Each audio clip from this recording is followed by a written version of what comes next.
A'udzubillahi minasyaitonirrajim. Bismillahirrahmanirrahim. Assalamualaikum warahmatullahi taala wabarakatuh. Alhamdulillahirabbil alamin wassalatu wassalamu ala asyrafil anbiya'i wal mursalin wa ala alihi wasahbihi wa barik wasallam ajmain. Selamat pagi kepada tuan-tuan dan puan, sahabat-sahabat yang sedang mengikuti segmen Cubitan Pagi bersama saya Aizat Ismail di Facebook page daripada anda. Apa khabar tuan-tuan dan puan semua? Saya harap dan saya mendoakan agar tuan-tuan dan puan semua berada dalam keadaan sihat walafiat, ciri-ciri selalu di samping keluarga tersayang. Mungkin ada di kalangan tuan-tuan dan puan yang sedang bersarapan pagi pada hari ini. Saya ucapkan selamat bersarapan lah. Selamat menjamu selera, dan mungkin ada juga yang dalam perjalanan menuju ke tempat kerja. Selamat menunaikan tanggungjawab anda. Selamat bekerja saya ucapkan. Dan mungkin ada juga di kalangan tuan-tuan dan puan yang dah pun berada di tempat kerja sekarang ni. Kita teruskan perjuangan dalam apa jua perkara, dalam apa jua lapangan yang tuan-tuan dan puan ceburi. Saya tak nak ambil masa tuan-tuan dan puan lama, sekejap saja untuk segmen Cubitan Pagi ni. Seperti biasa dalam 10-15 minit sahaja.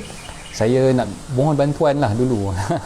Mohon bantuan dulu pada sahabat-sahabat yang dah pun join rancangan live ni untuk melakukan dua perkara. Yang pertama, saya nak mohon tuan-tuan dan puan untuk tekan button share. Kongsikan dulu rancangan live ni untuk kita tarik kawan-kawan kita yang ada kat luar sana tu untuk join kita bersama pada pagi ni. Setidak-tidaknya apa yang saya nak sampaikan pada pagi ni, ilmu tu ataupun manfaat tu sampailah kepada mereka juga. Dan yang kedua, saya nak mohon bantuan tuan-tuan dan puan, siapa yang dah join, masukkan ruangan komen. Nak ucapkan selamat pagi ke, nak ucapkan selamat pagi assalamualaikum ke, nak ucapkan salam sejahtera ke, nak mendoakan ke, apa-apa je lah. So boleh masukkan ruangan komen supaya saya tahu yang tuan-tuan dan puan ada bersama-sama dengan saya pada pagi ni, seperti mana yang dah dilakukan oleh Puan Azira binti Ahmad. Waalaikumsalam Puan Nazira, selamat pagi Puan Nazira. Terima kasih banyak. Orang yang pertama Puan Nazira orang yang pertama yang komen di segmen Cubitan Pagi saya pada hari inilah. Okey. So topik yang saya nak bincangkan pada pagi ni agak simple je, tak adalah orang kata apa nak pening-pening kepala nak fikirkan apa sebenarnya yang saya nak cerita.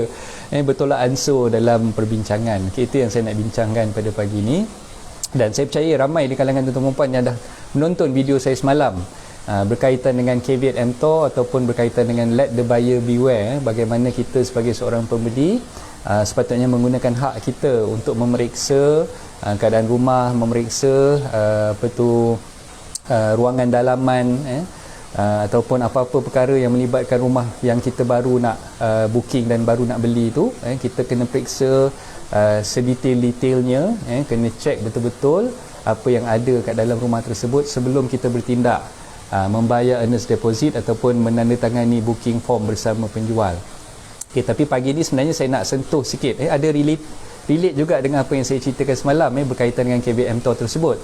Tapi yang saya nak ceritakan pada pagi ni adalah kepentingan kita bertolak ansur. Bertolak ansur, sama ada kita ni sebagai penjual ataupun kita ni sebagai pembeli ataupun kita ni sebagai ejen hartanah, perlu ada sikap ataupun perlu ada semangat untuk berbincang dan bertolak ansur di antara satu sama lain. Okey, so apa yang pentingnya, mustahaknya kita bincangkan topik tentang bertolak ansur ni tuan-tuan dan puan. Okey, tuan-tuan dan puan, biasanya bila kita nak berurusan dengan seorang, kita ni biasanya ada ego kita. Kita ada ego kita, kita ada what we call matlamat yang kita ingin capaikan, ataupun target kita untuk mendapatkan sesuatu yang memungkinkan ego kita tu lebih tinggi berbanding dengan orang yang kita nak berbincang tadi. Okey, dalam urusan jual beli hartanah tuan-tuan dan puan, penting untuk kita kalau boleh lah, kalau boleh kita turunkan sikit. Okey, turunkan sikit ego kita tu dan kita buka kita punya minda, kita buka kita punya hati untuk kita memudahkan perbincangan di antara satu sama lain. Contohlah, katalah tuan-tuan dan puan sebagai penjual. Okey, tuan-tuan dan puan sebagai penjual yang ingin menjualkan rumah tuan-tuan dan puan. Okey, tuan-tuan dan puan tak reti, tak tahu cara macam mana nak jualkan rumah, ataupun mungkin dah cuba dah. Pelbagai usaha dah dibuat untuk tuan-tuan dan puan mengiklankan rumah yang nak dijual, tapi sampai ke saat ini, sampai ke sekarang ni masih lagi tak ada bakal-bakal pembeli yang berminat untuk berurusan dengan tuan-tuan dan puan. Okey, so bila berlakunya perkara tersebut, tuan-tuan dan puan tak berjaya nak menarik perhatian bakal pembeli, tuan-tuan dan puan dah rasa macam this is the time untuk tuan-tuan dan puan menggunakan khidmat seorang perunding hartanah ataupun seorang ejen hartanah. Okey, so tuan-tuan perempuan pun contact lah mana-mana ejen hartanah yang tuan-tuan perempuan nampak di sosial media dan sebagainya. Tuan-tuan perempuan pun dah bermula untuk berbincang. Mula untuk berbincang dengan ejen hartanah, meletakkan harga, menentukan berapa nilai pasaran dan sebagainya, dan kita pun nak pastikan penjualan hartanah yang tuan-tuan perempuan ingin jualkan tadi tu dapat berjalan dengan lebih baik dan lebih lancar lah dengan perlantikan ejen hartanah tersebut. Okay, so datanglah ejen hartanah ni jumpa dengan tuan-tuan perempuan. Okay, dia pun buatlah inspection ataupun buatlah kata apa, viewing untuk ambil gambar, untuk tengok keadaan rumah tu dan sebagainya. Okay, jadi kita ni sebagai penjual, macam saya beritahu tadi, kita ni ada ego kita ada pride kita ada sesuatu matlamat yang ingin kita capaikan. Bila kita nak jual rumah ni, biasanya lah kita dah ada dalam kepala kita ni harga yang kita nak letakkan untuk kita jual rumah tersebut. Okay, itu biasa. Saya pun pernah mengalami situasi seperti itu, dan saya juga tak orang kata apa, terkecuali, sama macam tuan-tuan perempuan sebagai bakal-bakal penjual nak dapatkan harga yang tertinggi. Harga yang tertinggi untuk membolehkan saya mendapat lebih keuntungan lah daripada penjualan rumah yang saya ada. Okay. So bila datangnya ejen hartanah ni tadi, ejen hartanah ni pun dah ambil gambar, dah tengok keadaan rumah dan sebagainya. Jadi ejen ni pun menasihati kita. Okey tuan, tuan nak letakkan harga, contohlah katalah harga yang kita nak letakkan untuk rumah kita tadi tu 300,000. 300,000. Okey, so ejen ni pun cakap, okey tuan, kalau misal kata tuan nak iklankan rumah ni dengan harga 300,000, mungkin agak sukar. Mungkin agak sukar untuk tuan dapatkan bakal pembeli yang berminat. Sebab apa? Saya dah check dah market value dekat Bricks, saya dah telefon dah valuer yang biasa berurusan, yang dah biasa buat valuation dekat kawasan rumah tuan ni. Mereka suggest harga pasaran yang mungkin sesuai untuk rumah tuan ni tak boleh dapat sebenarnya 300,000. Jadi dia mencadangkan mungkin harga tu perlu diturunkan sikit kepada mungkin 290 lah, 290,000. Okey, so kita ni sebagai penjual, bila dengar macam tu, kita akan rasa down, kita akan rasa macam piss off lah. Kau ni baru je jumpa aku hari ni kan, aku baru je nak lantik kau jadi ejen hartanah, nak suruh kau jualkan rumah aku, tiba-tiba kau datang kau cerita benda macam ni pula kan. As if macam ejen tadi tu cuba nak orang kata apa, nasihatkan kita perkara yang kita tak suka dengar lah, perkara yang kita rasa macam tak bersetuju untuk orang kata apa, menerima pandangan dia. Sebab tu awal-awal tu saya dah beritahu dah, dalam perbincangan kita perlu bertolak ansur, kita perlu turunkan ego kita ni sikit, kita perlu membuka minda kita untuk menerima cadangan dan juga pandangan orang lain. Okey, jadi bila katalah ejen tadi tu dah buat due diligence dia, dia dah check market value dengan valuer, dia dah check juga dekat Bricks, dia dah call pihak banker dan sebagainya untuk tentukan berapa nilai yang sesuai untuk rumah tersebut, dan dia dah mencadangkan kepada kita 300,000 ni terlalu tinggi, tak boleh nak jual rumah tersebut dengan harga 300,000 tu tadi, kita patut turunkan sikit harga rumah tersebut kepada mungkin 290,000. Maka saya nak nasihatkan tuan-tuan perempuan sebagai bakal-bakal penjual, sebaik-baiknya tuan-tuan perempuan dengarlah dulu nasihat daripada ejen tadi. Bukan sembrono kita orang kata apa, ketegak, tak nak turunkan juga harga, masih lagi nak ikut harga yang kita nak tadi tu, kita iklankan juga, minta ejen tu iklankan juga harga 300,000. Sebab apa tuan-tuan perempuan? Kita dah ada pengalaman sebenarnya. Sebelum tu kita dah cuba jual sendiri, kita dah cuba iklankan sendiri rumah kita ni dengan harga 300,000 tadi, tapi dah berbulan-bulan iklan kita tu tak ada siapa pun yang telefon, tak ada siapa yang pun yang kontak kita, yang berhubung dengan kita untuk tengok rumah dan sebagainya. Jadi kenapa kita masih nak mengekalkan, kenapa kita masih nak turutkan kehendak kita, letak juga harga 300,000, cuma kali ni berbeza sebab kita gunakan ejen hartanah untuk membantu kita dalam urusan jual beli tersebut. Sedangkan kita tahu harga 300,000 tu memang tak ada siapa yang kontak kita. Kita dah iklankan dah sebelum ni, tak ada siapa pun yang datang, pembeli yang datang yang berminat untuk membeli hartanah tersebut daripada kita. Dan bila ejen ni datang, ejen tu suggest kepada kita turunkan sikit harga, letaklah harga 290,000. Kenapa kita tak nak dengar cakap dia? Kenapa kita tak nak bertolak ansur dengan apa yang dia dah cadangkan tadi, membuka minda kita ataupun membuka orang kata apa, option yang available tu dengan orang kata apa, mendengarlah apa saranan dan juga cadangan yang dah diberikan oleh ejen hartanah tadi. Jadi itulah pentingnya kita bertolak ansur. Sebagai penjual, kita sepatutnya menerima pandangan daripada orang yang lebih pakar daripada kita, menerima pandangan orang yang dah berpengalaman lebih daripada kita. Ejen hartanah yang kita nak buat urusan jual beli ini, biasanya dia dah ada pengalaman, dia dah pernah berurusan, dia dah pernah pun menjual hartanah di sekitar kawasan tersebut, dan dia dah tahu dah cara macam mana nak tentukan harga yang sesuai, macam mana kita nak dapatkan market value daripada value dan sebagainya. Jadi itulah pandangan saya, tuan-tuan puan, sepatutnya turunkan sikit ego, open yourself untuk terima cadangan dan pandangan daripada orang lain, dan jangan kita menutup pintu untuk negotiate, pintu untuk kita menerima apa-apa cadangan daripada orang lain, terutamanya daripada mereka yang dah berpengalaman dalam bidang hartanah ni. Okey, Puan Nazirah ada komen kat situ, ejen suggest ikut pengalaman dia, tak salah owner pertimbangkan nasihat ejen. Yes, itulah yang saya cuba nak sampaikan.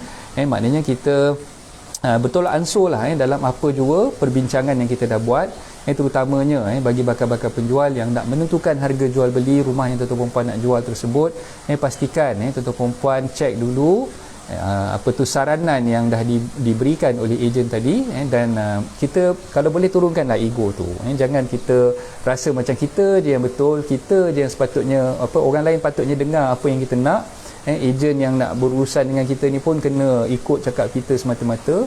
Benda tu sebenarnya tak membantu pun tuan-tuan puan, tak membantu kita. Dan kalau katalah kita dalam keadaan yang terdesak, memang kita nak jual rumah tu cepat-cepat, memang kita nak cari buyer dengan segera, jadi cara untuk ejen marketkan, ataupun cara untuk ejen orang kata meletakkan iklan dan sebagainya di social media ke di mana-mana platform online dan sebagainya, memang dia dah ada pengalaman di situ dan tahu sebenarnya macam mana cara untuk kita attract bakal-bakal pembeli yang nak tengok rumah tersebut dan berminat untuk membeli rumah tersebut daripada kita. Jadi itulah apa yang saya sarankan pada tuan-tuan puan, just keep your option open, jangan kita rigidkan pemahaman kita. Kalau katalah nak jual 300,000 lah sampai bila-bila, tak nak turunkan juga. Tak nak dengar pandangan daripada orang lain, terutamanya daripada mereka yang lebih berpengalaman, yang dah ada experience dalam urusan jual beli hartanah ni. Kita masih lagi mengekalkan ego kita, kita masih meletakkan harga yang memang tak munasabah untuk mendapatkan buyer yang berminat untuk membeli rumah daripada kita. No point juga kita lantik ejen tu letakkan juga harga 300,000 macam mana yang kita nak, tapi tak ada buyer yang berminat untuk membeli, kan? So end of the day kita masih lagi tak berjaya untuk menjual rumah tersebut, dan kita juga yang rugi. Jadi tuan-tuan puan perlu ada sikap bertimbang rasa, ada sikap yang boleh orang kata give and take di situ, berbincanglah dengan cara yang baik. Dan mana-mana sahabat-sahabat penjual-penjual hartanah yang mengalami masalah begini, mungkin tuan-tuan puan boleh kongsikan video yang saya sharekan ni kepada bakal-bakal penjual, prospek-prospek penjual yang yang tuan-tuan puan berhadapan, yang mengalami masalah yang sama macam yang saya ceritakan pada pagi ni. Okey, jadi itulah sikap bertolak ansur dalam perbincangan, sikap kita turunkan sikit ego kita, kita dengar pandangan daripada orang lain, itu lebih mustahak dan lebih orang kata boleh menjanjikan lah, menjanjikan kita dapat prospek buyer yang berminat untuk membeli rumah daripada kita lah. Okey, sama juga keadaannya dengan bakal-bakal pembeli. Okey, bakal-bakal pembeli ni pun kadang-kadang apa yang diimpikan, sudah tentu bakal pembeli ingin mendapatkan harga yang lebih rendah berbanding dengan harga pasaran. Itu biasalah. Kalau saya nak beli rumah pun saya akan tengok harga rumah yang berada di paras bawah daripada nilai pasaran. So itu yang saya target untuk saya beli, kan. Jadi sebagai bakal pembeli pula, bila tuan-tuan perempuan nampak iklan yang menunjukkan bahawa harga tersebut adalah di bawah daripada nilai pasaran, mungkin kita akan rasa teruja untuk kontak orang yang mengiklankan rumah tersebut. Kita akan rasa terbuka hati, oh ini rumah ni dah murah dah ni, lebih murah daripada harga nilai pasaran yang lain-lain. Jadi biasanya lah iklan yang kita letakkan sebagai ejen ataupun sebagai penjual, bila kita letakkan iklan tu lebih rendah, kita yang jadi bakal pembeli ni akan rasa teruja untuk kontak, kan. So itulah antara sebabnya. Ni semua psychological factor lah, tuan-tuan perempuan. Kata mungkin dah ada pengalaman dah pun nak beli apa sekalipun, bukan beli rumah saja, bila kita tengok dalam Lazada ke, kita tengok dalam Shopee ke, tengok dalam Mudah ke, harga yang terendah tu lah yang selalunya kita akan kontak dulu.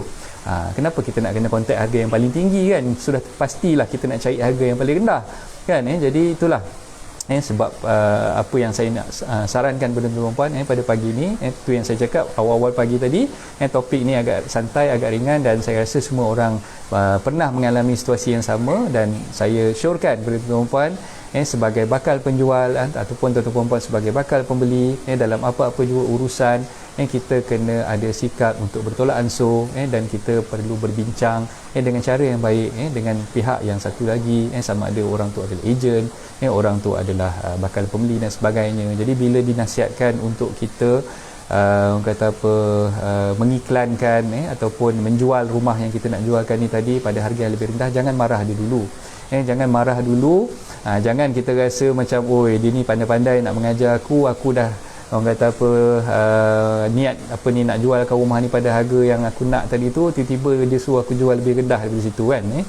Sebenarnya apa yang dinasihatkan tu bukan semata-mata untuk memenangkan apa ni diri dia sebagai ejen. Mungkin jelah dia nak dapatkan komisen cepat, dia suruh jual dengan harga yang lebih rendah kan.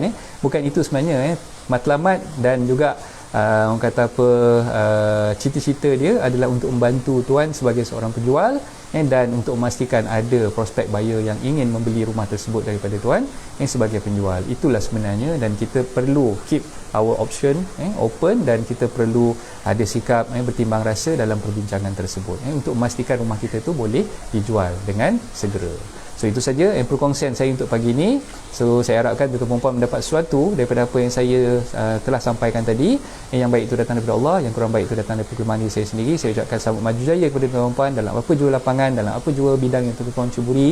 Dan bagi penjual-penjual yang masih lagi stuck, tak boleh nak jual rumah, cubalah dengar apa yang dah disarankan oleh ejen. Cubalah untuk bertimbang rasa, cubalah untuk orang kata apa ni, open kita punya pemikiran tu, sebab kita ni matlamat kita nak jual rumah kita kan, matlamat kita nak cepatkan penjualan rumah kita ni tadi. Jadi untuk mencapai matlamat tersebut, sekurang-kurangnya kita dengarlah dulu pandangan daripada orang lain, terutamanya oleh ejen yang kita dah lantik tadi. So itu saja daripada saya. Assalamualaikum warahmatullahi taala wabarakatuh. Assalamualaikum.